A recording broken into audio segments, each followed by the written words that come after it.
E aí, já pensou em ganhar muito dinheiro com um canal de corte igual esse daqui que você está assistindo? No primeiro link da descrição temos um aulão para você que quer começar um canal de cortes e faturar muito aqui na internet. Também teremos planilhas que irão te ajudar na hora de organizar a produção do seu canal. Tá esperando o quê? Sim, o que aconteceu em 2008 e 2020, 2008, 2009, depois dos anos da crise, e aí 2020 com a pandemia, é que sim, o Banco Central americano começou a criar dinheiro para comprar ativos e resgatar bancos e o próprio Tesouro americano. E foi uma política extraordinária, que eles nunca tinham feito nessa magnitude, e para dar uma noção de o quanto que eles imprimiram de dinheiro, quando começou a crise financeira de 2008, em agosto, setembro, o Banco Central americano tinha no seu balanço total 800 bilhões de dólares. Tudo isso que ele tinha criado dinheiro, digamos. Ou a base monetária, para a gente simplificar o conceito, que é o dinheiro criado pelo Banco Central, físico e eletrônico. Então a base monetária era cerca de 800 bilhões de dólares. Depois da crise financeira, quando ele começou a comprar ativos, o balanço do governo americano, do Banco Central americano, a base monetária, multiplicou por 4 vezes. É algo que jamais tinha acontecido na história americana. O balanço ele ia crescendo talvez 15%, 20% ao ano, ou até menos. E dobrou em questão de meses, e em questão de 2, 3 anos mais ainda. Então realmente foi uma medida muito extraordinária. Mas não foi uma medida hiperinflacionária porque ficou concentrada no sistema bancário. Uma forma de entender o que o Banco Central fez foi: banco, tem aqui vários bancos americanos, Citigroup, JP Morgan, Chase, Merrill Lynch, Bank of America. Eles estão com um problema porque aquelas hipotecas, a crise imobiliária, não valem nada. Se eles tentarem vender no mercado, eles vão quebrar. Você está falando daquela bolha que teve. A bolha imobiliária de 2008. Isso eu queria entender, assim. Dá pra gente abrir um parênteses? Muito dinheiro criado pelos bancos na forma de crédito. Então, dinheiro fácil. O dinheiro fácil, e aí é o crédito sendo concedido para famílias, para empresas, para financiar a compra de imóveis ou qualquer outra coisa. Quando a economia começa num processo de crédito fácil, com taxas mais baixas, com critérios de esse cara é bom pagador, mas não importa tanto, o mercado indo bem, empresta para ele, não tem problema. Começa a flexibilizar demais e realmente começa a ter uma bolha de crédito.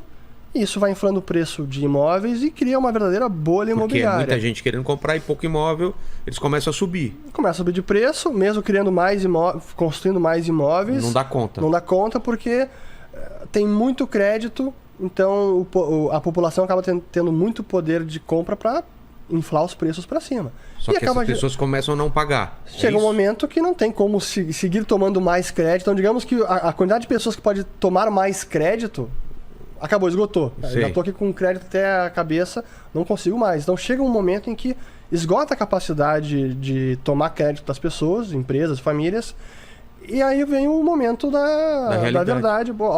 Esse imóvel aqui a gente achava que ia vender mês seguinte por o dobro do preço, ou 30% mais. Cara, não vai acontecer, porque não tem mais alguém para comprar. E é aí que o castelo de cartas desmorona e estoura a bolha imobiliária. E nessa crise imobiliária de 2008... os bancos americanos estavam muito expostos porque eles estavam financiando bastante dessa farra toda. E aí a solução para evitar uma quebradeira generalizada não era a única solução possível, mas foi a solução adotada. Os vilões dessa daí? Foram os bancos? Banco Central, manipulando taxa de juros e incentivando os bancos a emprestar dinheiro. Tem vários vilões. Agências de classificação de risco, com um incentivo perverso que ajudavam os bancos a classificar a hipoteca com um valor ótimo, quando na verdade era uma classificação de risco elevadíssima. Digamos, deu hipoteca para o mendigo e a agência de classificação de risco disse que é grau de investimento, AAA. Putz. Ótima solidez. Cara, não é. Entendi. Então teve vários incentivos perversos ali, não foi um único player, um único agente, foi um conjunto de coisas. E por que isso detonou os Estados Unidos como um todo, uma área imobiliária? Porque o setor imobiliário ele puxa muito da economia inteira. Então, aqui também? No mundo inteiro. Assim, construir um imóvel demanda trabalhadores, demanda aço, demanda minério de ferro, demanda concreto, demanda madeira, demanda metais. Assim, realmente é toda a cadeia produtiva que vem a reboque da construção imobiliária que gera essa pujança. mas que como ela é financiada por crédito farto e barato, ela depois desmorona. Então foi o que aconteceu lá. Então a gente chegou na crise de 2008 e o governo americano tinha esse dilema. Cara, os bancos estão à beira da falência, muita hipoteca no balanço, Quebradeira pra caramba. vai ter quebradeira, o que a gente faz? E a solução que eles encontraram, uma das, que foi a principal, vamos fazer o seguinte: o Banco Central Americano, o Fed, que pode criar dinheiro, vai comprar essas hipotecas dos bancos e colocar no balanço dele. Então os bancos que tinham os ativos tóxicos, e dizia que os bancos estavam tóxicos, passaram esses ativos tóxicos pro Fed, pro Banco Central. Saíram de boa ainda. Pra caramba. Fizeram um monte de merda e ainda, porra, saíram de boa. Sem dúvida alguma. E o Fed colocou no seu balanço esses ativos tóxicos, as hipotecas que tinham um valor, no mínimo, questionável. Entendi. E como é que o Fed comprou isso dos bancos? Criando dinheiro do nada. Porque ele tem esse poder. E aí o pessoal pergunta, mas como é que ele cria esse dinheiro? Ele vai lá no seu balanço e cria lá, conta do JP Morgan, 100 bilhões de dólares. É assim. O pessoal acha que eu exagero nessa descrição. E é assim mesmo? Exatamente assim. Lá no terminal, o teclado do pega computador. no teclado e cria lá 100 bilhões de dólares, JP Morgan, e passa essa hipoteca. Seria a mesma pra coisa cá. que eu chegar pro Paquito e falar, cara, tô sem dinheiro pra pagar minhas contas. Aí fala, não, tranquilo. Ele vai lá no meu banco e ele consegue colocar, toma aí, 500 mil reais, paga tudo aí. Exatamente isso. Que doideira. É assim que o dinheiro é criado hoje em dia. E aí o dólar impresso. desvalorizou pra caramba. Não, aí que tá o ponto, que foi o paradoxo. Porque o pessoal dizia, isso aqui vai desvalorizar. Claro. Imprimiu, foi 2, 3 trilhões. Como é que não Foi desvaloriza? isso mesmo? Foi. Nossa. Como é que não desvaloriza o dólar? E é que tá a grande sacada do Fed, o Banco Central, é que esse dinheiro que foi dado para os bancos, ele não começou a circular na economia. Não foi um dinheiro despejado na economia para as pessoas que começou a circular. Na verdade, foi um dinheiro que o Fed colocou no cofre do banco.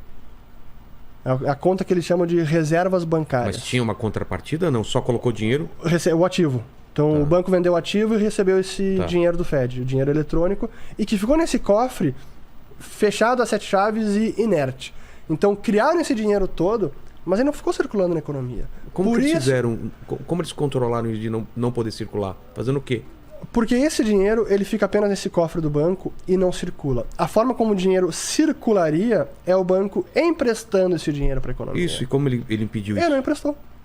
Não emprestou. Ah, mas ele segurou. O banco fez a parte dele, então? Sim. Ah, tá. Ele não fez o processo seguinte, que seria, recebi todo esse dinheiro do Fed, vou jorrar ganhar dinheiro na economia. Vou ganhar dinheiro em cima. Não, ele foi muito mais comedido e disse, não, vamos...